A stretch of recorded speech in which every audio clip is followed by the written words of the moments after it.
Tonight we begin with a development that US intelligence officials had feared, that European defense analysts had predicted, and that the White House had been preparing for behind closed doors for weeks. A decision that unfolded not over months of diplomatic maneuvering, but in 48 critical hours. 48 hours that redefined the rules of engagement. 48 hours that tested the resolve of the Western alliance. 48 hours that demonstrated exactly what happens when autocrats issue ultimatums to democracies. What Vladimir Putin did this week crossed a line that President Biden, Prime Minister Keir Starmer, and NATO leadership had hoped would hold. And when that line broke, Ukraine did not hesitate. They responded with precision, with coordination, and with a ferocity that caught even Moscow off guard. This is the story of how two Western leaders said no to a dictator's demand, and how Ukraine, backed by that defiance, launched one of the most significant offensive operations we have seen since this war began. For several weeks now, there had been signals, not official statements, not formal diplomatic cables, just signals, that Vladimir Putin was preparing something unprecedented in his approach to the West. Putin has been aggressive, yes, but he has been calculated in his aggression. His moves have followed a certain pattern, a rhythm, almost a predictability. But what set off alarm bells in Washington, London, and Brussels this month was that the pattern went silent. Intelligence officials who monitor Russian military communications know the indicators. The movement of strategic assets, the unusual deployment of hypersonic missile systems, the activation of command bunkers that hadn't been used since the Cold War, the sudden repositioning of nuclear-capable submarines, the cessation of routine military exercises that serve as cover for actual operations. All of that went quiet. And whenever Putin goes quiet, it means something is about to get loud. The first public indication came when Putin issued what the Kremlin called a final communication to Washington and London regarding their continued support for Ukraine's long-range strike capabilities. The demand was simple: stop authorizing Ukrainian strikes into Russian territory using Western-supplied missiles, or face consequences that the Western capitals have not experienced since 1945. That language invoking 1945 was not chosen accidentally. It was designed to remind the world of the only time nuclear weapons have been used in combat. It was designed to frighten. It was designed to divide the Western alliance at a critical moment. Early Tuesday morning, US Space Command detected what they described as an unusual surge in Russian military satellite activity, including the repositioning of reconnaissance assets that had not been moved in over 18 months. These are the kinds of orbital adjustments that Russia only makes when they are signaling something very specific. Preparation for a major offensive, testing of NATO's response capabilities, or creating the conditions for nuclear escalation. Pentagon analysts didn't know which category this fell into, or whether it fell into all three at once. But what they did know was that Putin was changing his strategic posture. And when a nuclear-armed adversary shifts posture without explanation, even by small degrees, the entire national security apparatus pays attention. Within hours, President Biden was briefed in the Situation Room. Within 12 hours, Prime Minister Starmer was on a secure call with the White House. And within 24 hours, both leaders had reached a decision that would define their legacies. They would not comply. They would not bow. They would not give Putin what he demanded. The joint statement released by the White House and Downing Street was only 3 paragraphs long, but it carried the weight of 60 years of Western security guarantees. The United States and the United Kingdom, it read, do not accept ultimatums from those who seek to rewrite the international order through force. Our support for Ukraine's right to defend itself remains unwavering, and our commitment to our allies remains absolute. That was it. No hedging. No ambiguity. No diplomatic off-ramps offered to Moscow. Just a clear, unequivocal rejection of Putin's demand. The intelligence assessment issued by the CIA and MI6 jointly tonight was not normal. It was not routine. It was not symbolic. It was urgent. Source after source who attended classified briefings described Putin's ultimatum as unprecedented in its directness, dangerous in its implications, and perhaps most importantly, indicative of desperation rather than strength. But ultimatums only work if the target hesitates. Ukraine did not. In fact, their response today was among the most coordinated and devastating we've seen in this entire conflict. Here's what we know. Within 6 hours of the Biden-Starmer joint statement, Ukrainian forces launched Operation Steel Resolve. These weren't the limited, defensive strikes we've seen in recent months.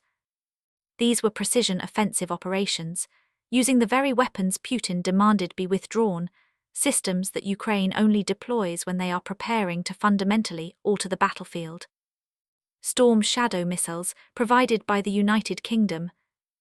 ATACMS missiles, authorized by President Biden. And something new, something that multiple sources describe as a next-generation drone swarm capability that Ukraine has been developing in secret. All of it unleashed in a single coordinated wave. Tonight, the Ukrainian General Staff confirmed that their forces launched precision strikes on 17 high-value targets inside Russian-held territory, including a logistics hub in Kursk that had recently been reinforced for what analysts believe was preparation for a spring offensive. Ukraine struck before Russia could complete those preparations. They hit ammunition depots containing artillery shells bound for the Donbass front. They hit command and control centers coordinating Russian defensive operations. They hit the rail lines that were preparing to transport fresh Russian conscripts to the front lines. They hit fuel storage facilities that would have powered an armored advance. In other words, Ukraine targeted the nervous system of Russia's planned operation. The logistics that would have made it viable. The command structure that would have directed it. The transportation network that would have sustained it. This is what made the Western leaders' defiance so significant. Putin's ultimatum wasn't just bluster, it was strategic. It represented the kind of coercion that could have frozen Western military aid if left unchallenged. And Ukraine, understanding that fully, responded with force. Not recklessly, not impulsively, but strategically. They didn't strike civilian areas. They didn't target non-military infrastructure. They hit military logistics. They hit command nodes. They hit the machinery of war itself. Every target was selected to degrade Russia's ability to launch the offensive that intelligence had been warning about. And early reports suggest the operation was devastatingly effective. And here's where the story becomes even more significant. Intelligence analysts now believe that Putin's ultimatum was designed to test the cohesion of the Western alliance after months of political uncertainty. Putin wanted to see whether Biden would waver in his final months of focus on this conflict. Putin wanted to see whether the new Labour government in the UK would prove more pliable than its predecessors. Putin wanted to see whether the cracks in NATO unity that have been appearing would finally break wide open. But instead, the opposite happened. Biden and Starmer didn't hesitate.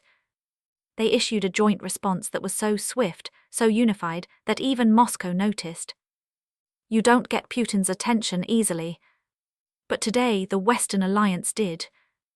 A senior European intelligence official, speaking with our producers under condition of anonymity, described Putin's ultimatum as strategic theatre, a way to create the appearance of strength while buying time to reconstitute Russia's degraded military capabilities. But Ukraine proved today that they remain both capable and determined. Their strikes were not only precise, they were timed so perfectly that Russian air defenses were overwhelmed before they could effectively respond. That timing matters because it shows intelligence sharing between Ukraine and its Western partners is working. It shows that Ukraine is not simply a recipient of Western weapons. They are a sophisticated military force capable of planning and executing complex combined arms operations. As reports continued coming in throughout the evening, we learned more about the scale of Ukraine's response. Ukrainian long-range drones carried out strikes on a Russian airbase in occupied Crimea, forcing the evacuation of at least 12 aircraft. Ukrainian Special Operations Forces targeted a radar installation that had been activated in the last 72 hours. Ukrainian naval drones operating in the Black Sea reportedly struck a Russian supply vessel used by Moscow to resupply its forces in occupied territories. Ukrainian cyber units, operating in coordination with physical strikes, reportedly disrupted Russian military communications across 3 sectors. This wasn't just a missile strike. This wasn't just a drone attack. This was combined operations across multiple domains. This was strategic warfare executed with precision. And strategic precision is the one thing Putin has struggled to achieve since this invasion began. For every territorial advance Russia has made at enormous cost, Ukraine has countered with something that complicates Russian logistics, degrades Russian capabilities, or simply demonstrates that this war is far from the quick victory Putin promised. Remember, Putin thought the West would fracture under pressure. He thought that economic interests would eventually override moral commitments. He thought that political transitions in Washington and London would create opportunities for Russian advances. He thought wrong. But tonight the exact opposite is happening.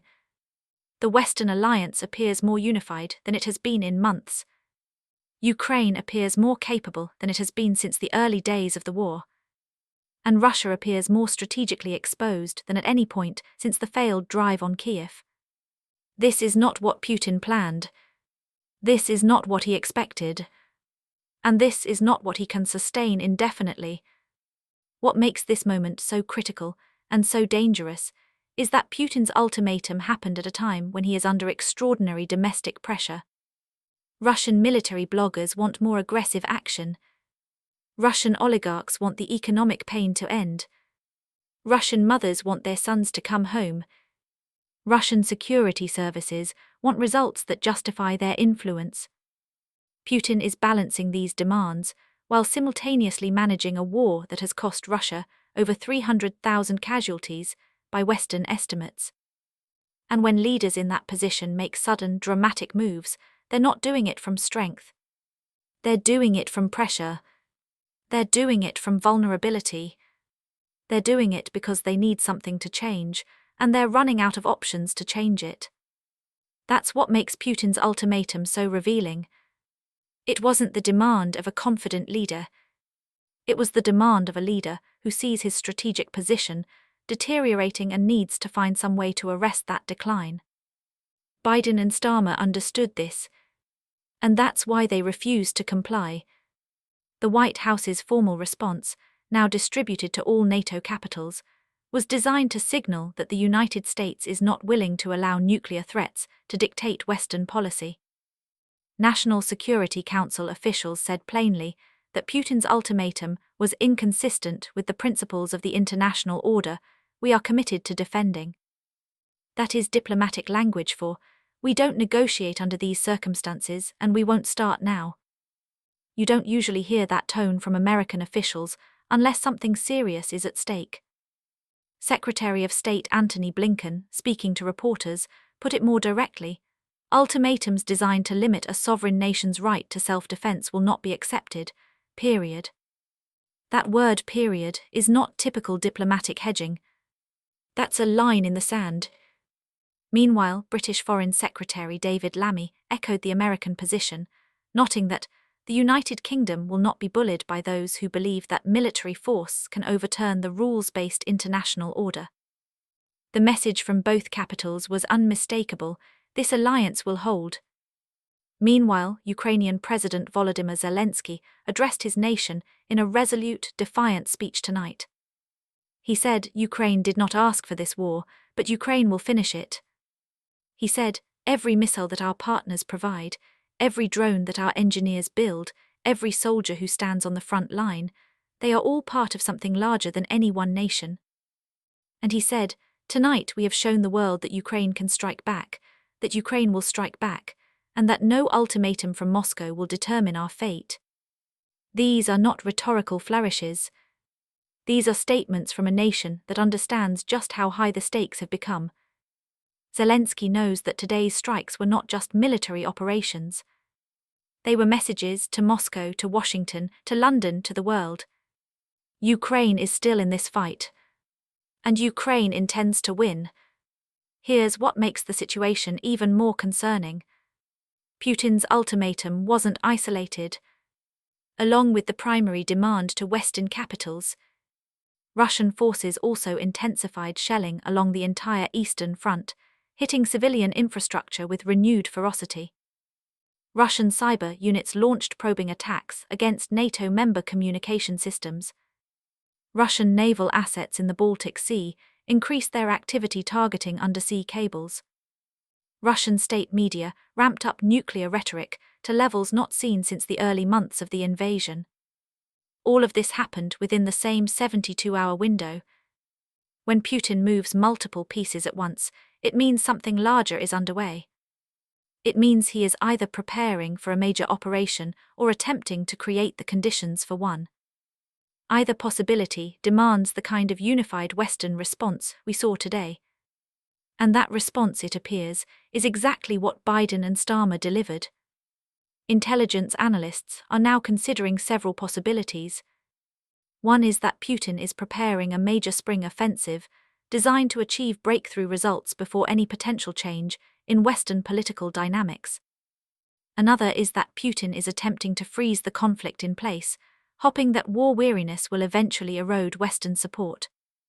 A third possibility, the one worrying officials the most, is that Putin is attempting to establish escalation dominance by making the costs of continued support appear too high for Western democracies to bear. But today, Ukraine took that card off the table. They didn't wait for permission. They didn't hesitate out of fear of escalation. They didn't allow Putin's ultimatum to paralyze decision-making. They struck. And in striking, they demonstrated that Russia's campaign of intimidation has failed to achieve its intended effect. What we're watching now is a test of resolve. Putin wants to see if the Western alliance will crack under pressure. Ukraine wants to show that it remains a capable, effective fighting force worthy of continued support. The United States wants to prevent the establishment of a precedent where nuclear threats can coerce policy changes. And the United Kingdom wants to demonstrate that its commitment to European security remains unshakable. All of these tests are playing out simultaneously. All of them are interconnected. And the outcome of each will shape the security environment for a generation. Tonight, we've heard from Pentagon officials who are now monitoring Russian military responses with heightened intensity. They say that Russian air defenses across the Western military district have been placed on high alert. They say that Russian strategic forces have not changed their posture in response to today's events. And they say Putin's decision to issue such a direct ultimatum is likely part of a broader strategy of coercive diplomacy intended to exploit perceived political vulnerabilities in the West. But Ukraine is not backing down. In fact, Ukraine is doubling down. Their response today, swift, coordinated, and devastating, sent a message to Putin that his ultimatums will not be rewarded with compliance. And it sent a message to the West that Ukraine remains a partner worth supporting. As the week goes on, we expect more details to emerge about what exactly Putin hoped to achieve with his ultimatum. But what we do know is that the Biden-Starmer response was timely. It prevented a rupture in the Western alliance at a critical moment. It reinforced the principle that nuclear threats cannot be allowed to dictate policy. And it gave Ukraine the political cover to do what it does best, fight back. What happens next will depend on what Putin does in the next 72 hours. If he backs down, this moment will be remembered as the time the West called his bluff. If he escalates further, Ukraine and its Western partners have already shown they are prepared to respond. They have shown they are ready to meet aggression with strength. They have shown they are ready to defend the principles that underpin international order. And tonight, for the first time in months, Putin appears to be reassessing. The Kremlin is quiet. Too quiet. And when Putin is quiet, it means he is recalculating. It means he is choosing his next move carefully. Because tonight, Putin learned something he has learned many times before but keeps forgetting. Democracies are slow to anger but resolute when challenged.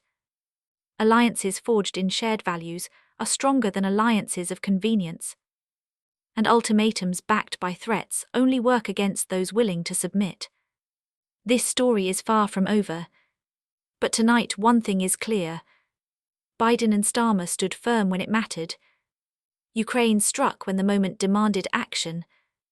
And Putin's gambit, at least for now, has failed. And we will be here watching every detail as the next phase unfolds.